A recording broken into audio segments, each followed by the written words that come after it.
Greetings, Ani, Bojo, Kwekwe, Tanzi. It's Catherine and Brian here from Moonstarlodge in the Georgian Bay area of Ontario with your weekly tarot and oracle reading from an Indigenous perspective for the week of October 23rd to 29th, 2023. And we're still in the time of Walks Tall Woman, the 11th grandmother in the moon cycles for this year. And we are facing in this incredible week, reading week, another eclipse and a full moon. So hold on to your hats because this is the strangest card pull I have ever done. The decks I'm using this week are the Tarot of the Vampires by Ian Daniels. Oops. The Santa Muerte Tarot by Fabio Listrani.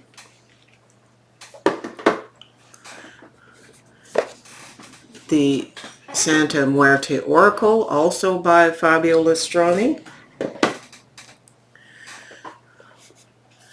Couldn't get away without the Ancestors. The Marigold Tarot by Amrit Brar. The Halloween Tarot, just because, what's Halloween without a little silly? The Moonology Messages with a caveat, and that's by Yasmin Boland. The Halloween Oracle by Stacy DeMarco, which I have used before in readings. The Dark Mansion Tarot by Studio Tarotica. I believe they're in Poland. It's a lovely deck. And the Embroidered Graveyard, which I've used on occasion, and I love it very much. So, without further ado, Brian, let's turn the camera. You will note as I'm reading that there are an extra 2 cards this week, and that's just a pure accident, and I will get to the why. This is the Santa Muerte Tarot down here, and then each of the other decks is represented in the Oracle section. So we start out this week, our significator is the Fool, a new karmic journey, and being a collective reading, this is the overarching energies that are going to impact everyone. So we're all setting out in a new way. And when you think of it with winter solstice as a new year, we're getting ready to ramp up something big for 2024. What's really funny is it's clarified the ancestor message of the Fool. So here's the Fool, and here's the Fool. And later on you'll see there is a trifecta here. Following the Fool is the Queen of Wands. So the emotionally mature, beautiful, passionate monarch is giving us everything we need to move forward on this new journey. And it's interesting because when I was shuffling the cards, as you know, I shuffle beforehand because I have rheumatoid arthritis. My hands are damaged. It's very awkward to shuffle, and it's just easier for me to lay out the cards. The Queen of Wands dropped from another deck as a clarifier, and I grabbed it because it was heading for the floor and put it back in, and a different clarifier came out. And I'll get to that. But anyway, the Queen of Wands is here. She showed up in spirit as if to be part of the reading, and so she's got us. She's got that emotional maturity that means that we won't misspend the energies that she's bringing to us. We will use everything wisely. It's clarified here by the Santa Muerte Oracle card for memories. And these memories are ancestral memories. And we are intended to bring into consciousness. This is the skull. We are digging deep into our memories of what the ancestors have brought to us, and to understand our lineage and the support that they bring us. So our new journey has now ancestral support here, Queen of Wands support, the memories from even way farther back than these ancestors. And the next card is the Six of Swords, which is amending our journey, heading to different shores, making a new perspective on a journey that we need to take.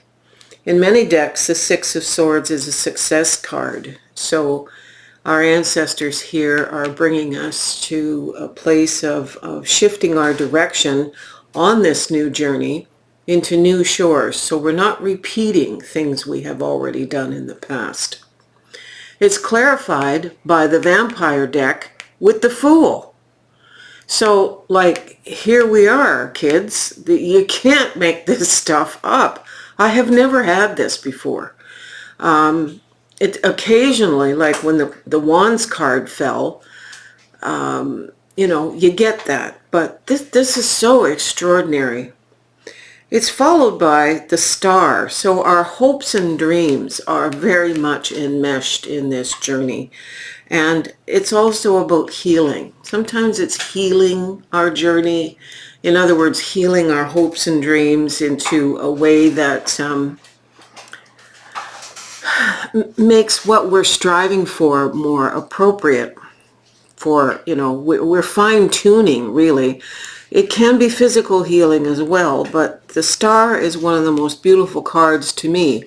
A lot of readers say that it's the sun, but to me it's the moon and the stars. Clarified by the Ancestors card. This is the love and legacy of our DNA. So very much the same kind of message as is here. We get the Lover's card. So we have choice. Lover's card is always, this is a major arcana card, as this is. So we have choice, we have support, and it's clarified here by impervious. So nothing, we are impervious to any mud or change or energies that are possibly capable of throwing us off this new journey.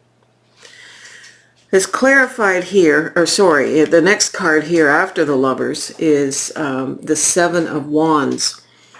And in this particular deck, the Santa Muerte deck, this card means take the energies that are being propelled, pick them up and run with them. This is not the time to set roots. Get some support and companionship if you need to, but don't lay roots. Don't become idle. Don't sit with the energy that's manifesting. The next card that clarifies it is the Lovers again from a different deck. So here we have this repeating energy. So we have choice and we have support from people around us who love us, I hope. The next card is the Ten of Pentacles. So what manifests from this journey is the complete physical success for our earth journey. The pentacles are our earth walk, our money, our life, our material possessions, our home, our job. And in the tens, it's our legacy. It's preparing for what we're leaving. Now, when I shuffled the cards, and I dropped the Queen of Wands when I reshuffled to correct my mistake. I got the Knight of Imps, which is the Knight of Wands. So you're getting a very much balanced energy. You're getting the propulsion, the passion.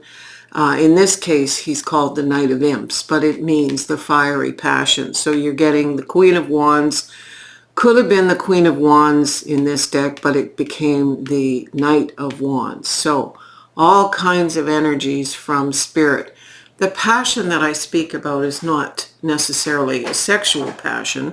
It is a spiritual passion. We are under the influence of the inspiritus, the spirit within, driving us to move forward on this journey. These two cards were not part of the actual reading per se. When I pulled the Tarotica card, this card came out with the card I pulled, and it's a coming soon. It's an advertising card for another deck they were doing. But it turns out that the image that's on this card is the star. Exactly what we got here. So once again, we have a duplicate card, and I felt it important to take that little idiosyncrasy here, or synchronicity. And although Brian doused not to pull a Moonology card, I had already done that, because we are dealing with an eclipse, and the eclipse energy is critical in this time. It's no holds barred. It's a tsunami on a full moon. How can we not have that? So the card that came out was the moon's moment, and the message is synchronicity. What Spirit is saying here, and the eclipse is a synchronicity. The eclipse is that pure moment of alignment with the sun and the moon and the earth. This is a lunar eclipse this month on the 29th. So I'm most impressed by the fact that even though it wasn't really meant to be part of this reading, it's a necessary validation. The synchronicity, it says, is with us. We are riding a wave. I don't know how Spirit could make a stronger message for us. We had the potential for the duplication of the Queen of Wands. We have the Fool 3 times. We have the Lovers twice, and we have the Star twice. Like, underline it with red pen and put gold stars over it. You can flip the camera, Brian. This is extraordinary.